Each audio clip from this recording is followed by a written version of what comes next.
understand why so many people are so mad. It's because if someone dashes your dream, if you dreamt about something for a long time, right? If you laid in bed at night and thought, I can't wait until I get that. And you have a dream like that and you wait years, a couple of years for it, and you think it's going to come and then it doesn't. And I can understand why you'd be very disappointed. I've received all your emails and messages, a lot of them. People who have ordered a Model S and X, the plaid version, some of you the long range, mostly the plaid version. People have been excited to get one of these. Really excited. I can see why. It's a supercar. It's a family car, which is a supercar. After the world saw the test of the Model S Plaid with the track package by Top Gear recently, I think we all realized just how incredibly good they are. Sorry to kind of have a little dig there. That wasn't my intention. And now Tesla has cancelled the right-hand versions for every right-hand drive market. That means the UK, Japan, Australia, New Zealand, other countries as well, Singapore, Thailand, quite a few different countries that have right-hand drive cars. This sucks. Actually, it makes sense that Tesla did this, but it does suck, and they should have handled it in a different way. I've got to say, I apologize. I got it wrong. I absolutely thought Tesla would deliver these cars, and I was wrong on this one. Hello, my friends. Welcome to the channel. I'm the Electric Viking. My name's Sam Evans. Thank you for tuning in. Welcome to all the new subscribers. It's great to have you all. Welcome back, everyone else. Plaid. It's an awesome car.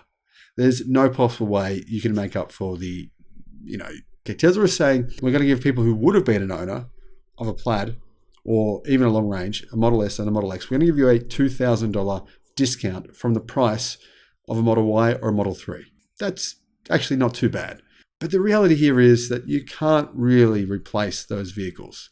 The Model Y performance and the Model 3 performance, the closest vehicles Tesla make in comparison to the Plaid. But the truth is, the Plaid is it's insane.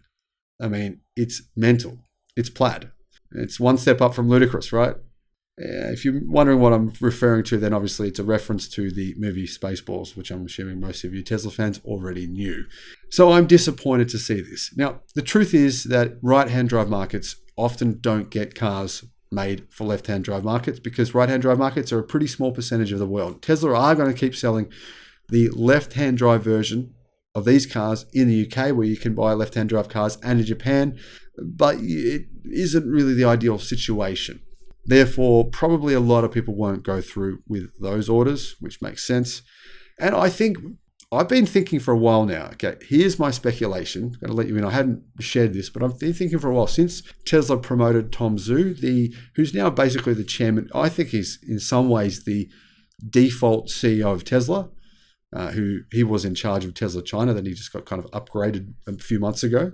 I believe he's very concerned, along with Zachary Kirkhorn, who is the CFO of Tesla, the guy who the Tesla board were apparently, rumors say, considering trying to make him the CEO.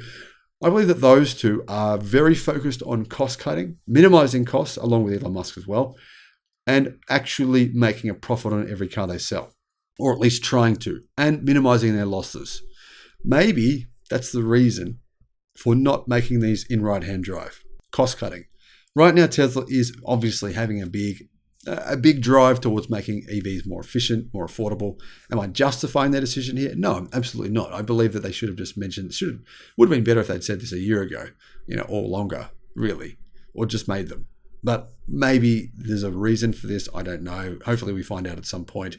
But I don't know yet why they actually decided to cancel them. But I will add this, for those of you who don't know this, General Motors and Ford don't sell their most popular vehicles here in Australia, even though they actually do sell in Australia. But Australians have to get other companies to import them privately, or actually they can get the companies now, the brands, to import them. Then they spend a whole lot of money converting them from left-hand drive to right-hand drive. It's very expensive to do. It's basically like a private import process in some ways. That applies for the F-150 pickup truck, which is very popular in Australia. That applies to vehicles like the Ram pickup truck, which is extremely popular here in Australia. That applies to the Chevy Silverado. I mean, pickup trucks are the most popular vehicles here in Australia by far. It's not even close. And those aren't sold in right-hand drive here because General Motors and Ford can't make a business case, nor Toyota. The Toyota Tundra, that would sell very well here in Australia. Toyota apparently can't even make a business case to make them in right-hand drive. So you can see why these models, which would sell way more than a Model X or a Model S Plaid, That's the reason they aren't in right-hand drive, because the companies say they can't make a business case to do it, even with tens of thousands of orders, probably hundreds of thousands if you put them all together over the course of years, over the course of a model cycle. So clearly it's hard to do it. And I've said this now for years. In fact, if you know me, you would have heard me say this. I can't believe Tesla ever did it in the first place.